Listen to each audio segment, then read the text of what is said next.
საქართველოს დღეს თავისი თავარი იდენტობისთვის, თავისუფლებისთვის იბრძვის. თუმცა ამ სიტყვაში სხვადასხვა დროს პოლიტიკური კონტექსტის მიხედვით სხვადასხვა შინაარსს ვდებდით ხოლმე. იყო დრო, როდესაც სიტყვა თავისუფლებაში ძირითადად გულისხმობდით რუსეთისგან დამოუკიდებლობის მოპოვებას, დამოუკიდებელ სახელმწიფოდ ქცევას. თუმცა გამოჩნდა კაცი, რომელმაც თავისუფლების სულ სხვა ასპექტები დაგვანახა. განახორციელა რეფორმები, რომლებმაც ეს საზოგადოება სამუდამოდ გარდაქმნა. მას კახაბენდუფიძე ერქვა და თავისუფლება მისი მთავარი მემკვიდრეობა.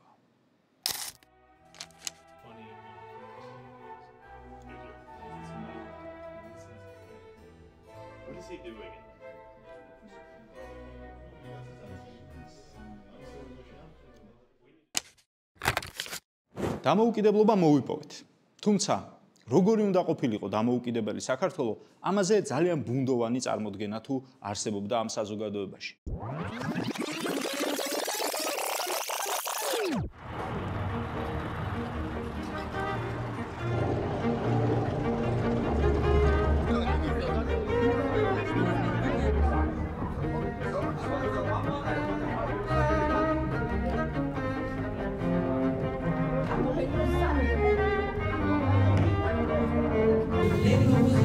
Legal opposition and armed opposition. Yes.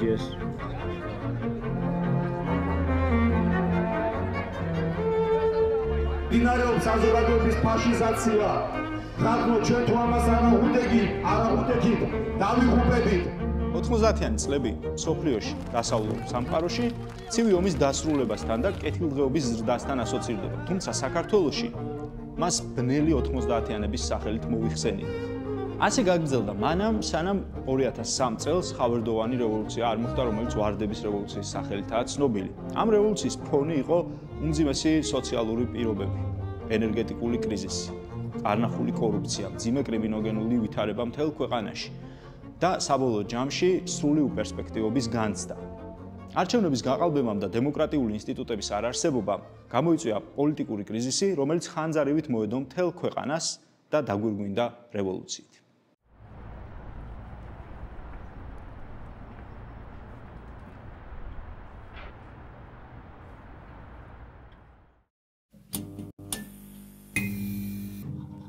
საქართველოს ვარდების რევოლუციის შემდეგ მოხდა მენტალური რევოლუცია და მართლაც მოხდა დიდწილად და ამაში კახას დამსახურება იყო. ანუ ეს არ არის მე რეფორმას ცალ-ცალკე რო ავიღო რაღაც რეფორმები მგონი დააკნინებს ამ როლს. ანუ ეკონომიკის მიმართ დამოკიდებულება მაგალითად ის ფრაზა ხო უპდავად დარჩება რომ ყველაფრის გაყიდვა შეიძლება ნამუსის გარდა. მე ვთვლი რომ პრივატიზაცია ჩადარეს მხოლოდ იმისთვის რომ გაიყიდოს მაღალ ფულზე. რაც შეიძლება ძვირად ის რისი გაყიდვა შეიძლება.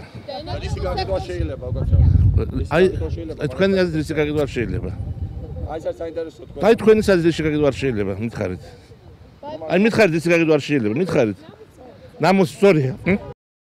სახელმწიფო არ არის შენი პატრონი და ბატონი, ხო? სახელმწიფო არის ინსტრუმენტი, რომელმაც რაც შეიძლება ნაკლები უნდა შეგიშალოს ხელი და უბრალოდ დააზღვიოს რაღაც ექსტრემალური გარემოებები და თვითონაც ამბობდა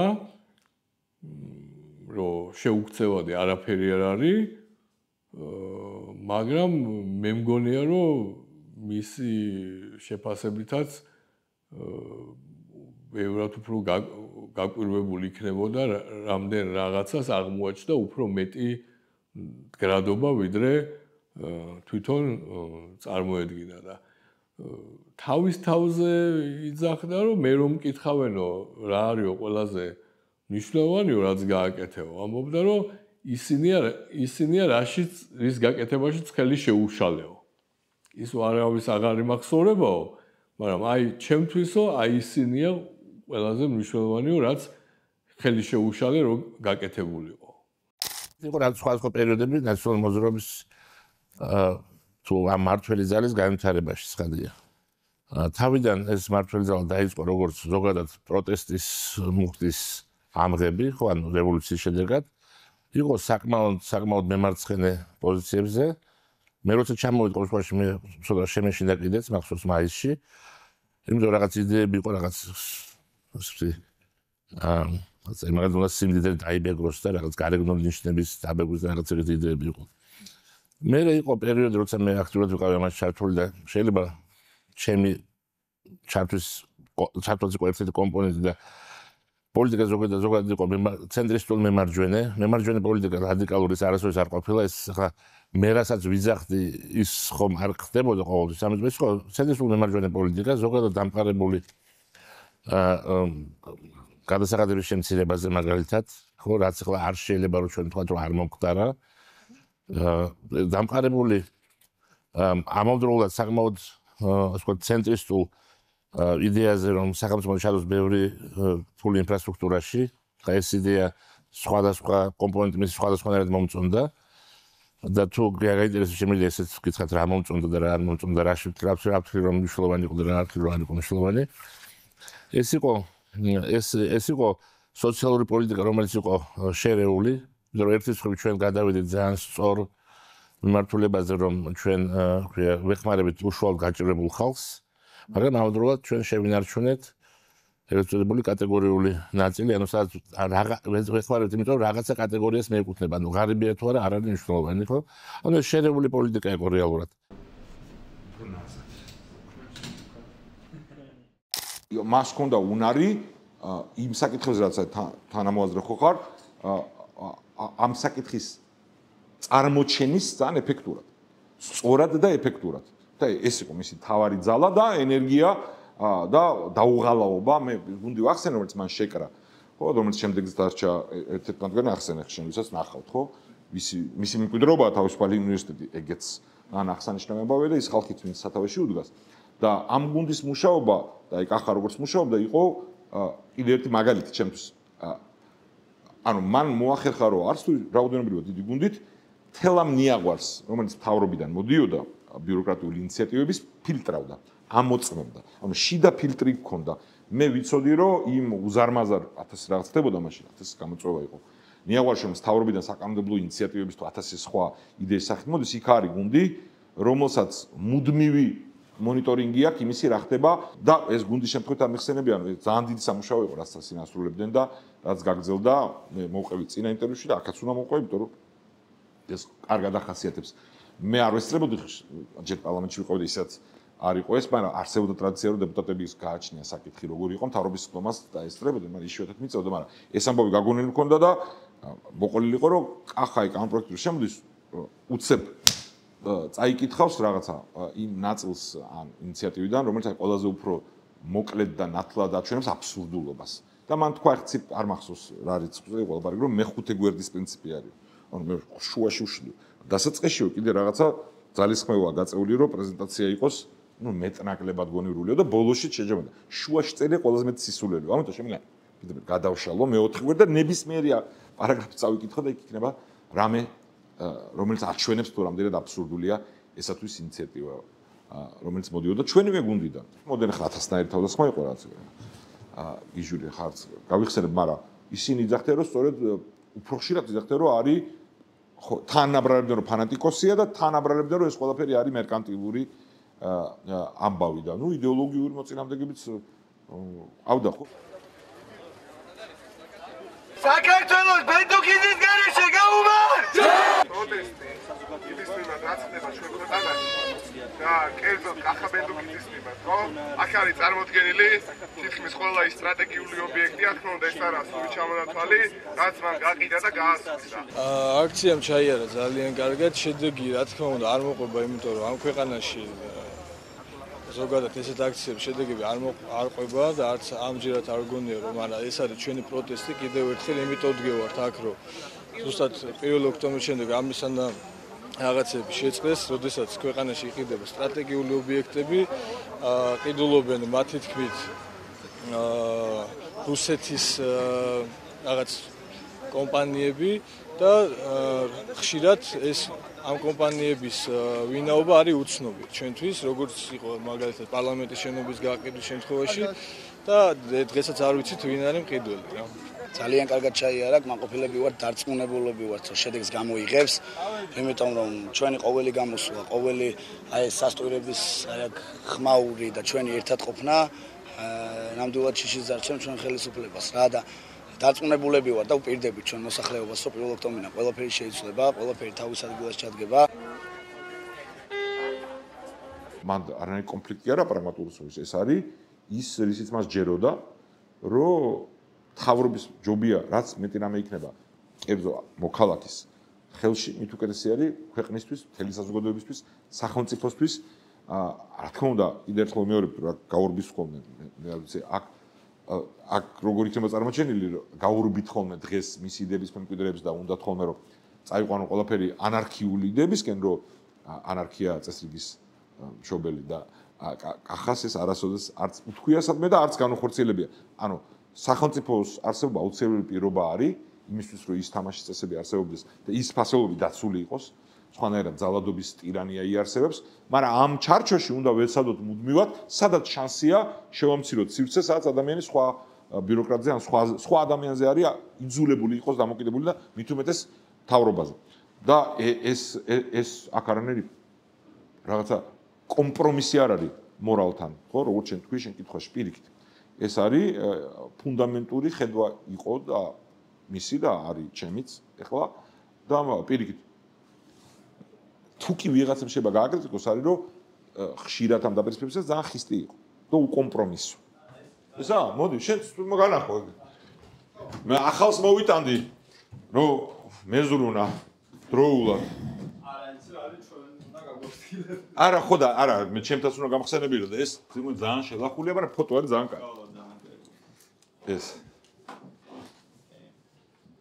და მეცა ის სად არის, უნდა ვნახო ერთი ის ნომერი. თავისუფალზე. ხო, ჩემი სიყრმის მეგობარი დღეს კი სწორბანაკშია, მაგრამ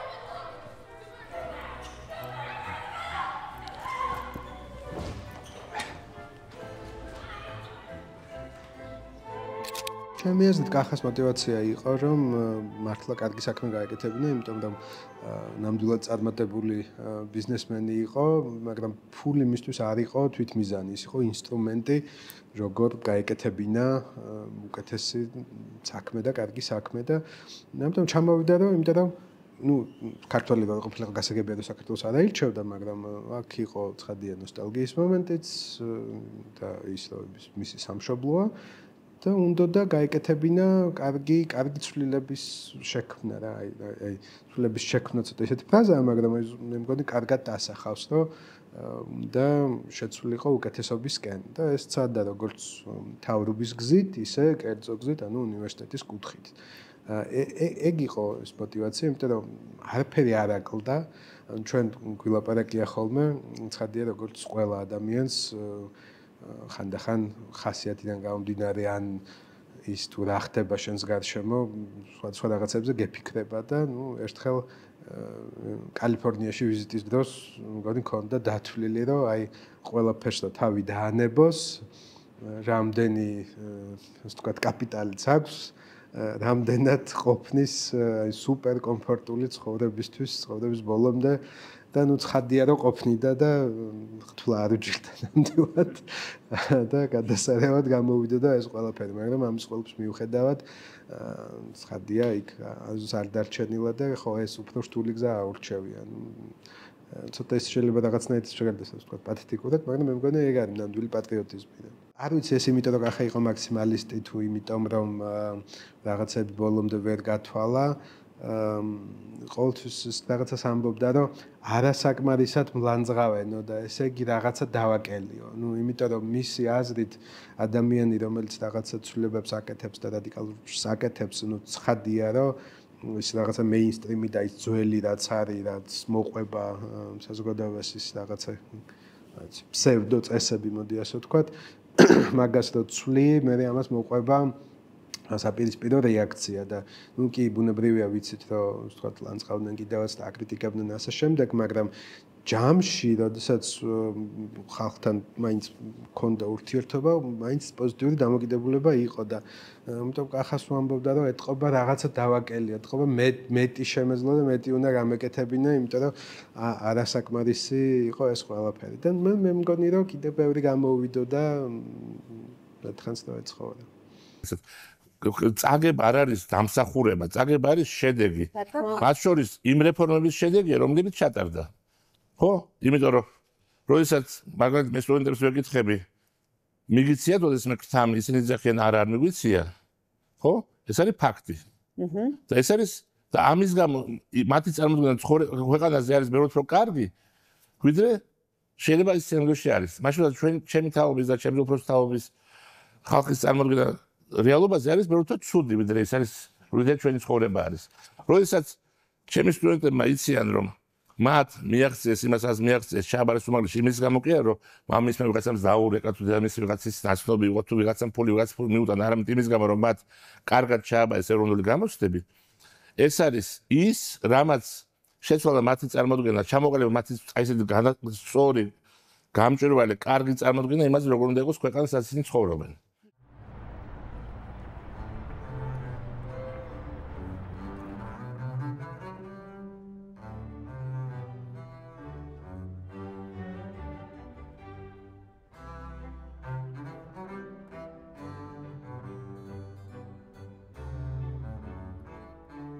ის თვლიდა რომ თავარი არის აი ამ აზროვნების წესის და სოფხედველობის რეფორმირება და შეცვლა და თვლიდა რომ ამის ინსტრუმენტი არის განათლება. ხო და ხა ქრონოლოგიურად კი ეგრე ჩანს, მაგრამ უნივერსიტეტის გაკეთების იდეაზე მუშაობა დაიწყო სახელმწიფო სამსახურში. უბრალოდ მაშინ არ გააკეთებდა და ვერ გააკეთებდა, იმიტომ რომ ეს იქნებოდა საკმაოდ ისეთი ინტერესი და კონფლიქტი და ნუ აი როცა წამოვიდა საჯარო სამსახურიდან ხელფეხი გაიხსნა, მაგრამ ეს იდეები უკვე მე ბევრ შეხვედრაზე ვარ, brainstorming-ზე რაღაც 2007 წელს დაარსა ცოდნის ფონდი. ხო, უნივერსიტეტი უფრო გვიანი იყო, მაგრამ 2007 წელს დაარსა ცოდნის ფონდი და ამ სერიულ brainstorming-ებზე ვარ ნამყოფი, როგორი უნდა იყოს უნივერსიტეტი. ასე რომ ეს ერთი მხრივ მისი ყველაზე მნიშვნელოვანი თვითონ ასე ამბობდა, მისი ყველაზე მნიშვნელოვანი პროექტი იყო უნივერსიტეტი. მეორე ეს არ იყო რეაქცია რაღაც საჯარო სამსახურიდან წამოსვლაზე, პირიქით საჯარო სამსახურიდან წამოსვლა უბრალოდ ამ შესაძლებლობას ხსნიდა და ამ პროექტზე ბევრად ადრე დაიწყო მუშაობა, ვიდრე საჯარო სამსახურიდან წამოვიდოდა. შეიძლება რომ გინდა უფრო მეტად თუ გინდა რომ დაშორდე ამ საბჭოთა კავშირს და მართლა შექმნა ადამიანების ისეთი ადამიანებისგან შექმნა საზოგადოება, რომელიც თავისით რაღაცას შვება და თვითონ არის თავისი წარმატების შემქმნელი და პროგრესის შემქმნელი, ხო, ანუ სხვანაირად გჭირდება და მე მგონი ბუნებრივი ნაბიჯი იყო და შემდეგი ეტაპი იყო ამ ყველაფრის, იმიტომ რომ ნუ კანონში ხო დაწერდა ბევრ შეცვლიდა, ინსტიტუტსაც ააშენებდა ხო ეს რაღაც ინსტიტუციური მახსოვრობა გრძელდება რაღაცას მე ვიღაცას დაშლის რაღაცას არ დაშლის ჩამში მაინც კარგად მიდის ეს ყველაფერი თუმცა მთელი იდეა ხო რა არის მით უმეტეს იმ ცვლილებების და იმ სისტემის ჩვენ რაც ვსაუბრობთ რომ თავისუფლებას დაფუძნებული იყოს ეს ყველაფერი და ეს თუ არის თავისუფლებას დაფუძნებული და თავისუფალ ნებაზე დაფუძნებული ამის წამყვანი ძალა არის ადამიანი და ინდივიდი და ამიტომ ხო ბუნებრივია რომ ეს ამასთან უშუალო კავშირში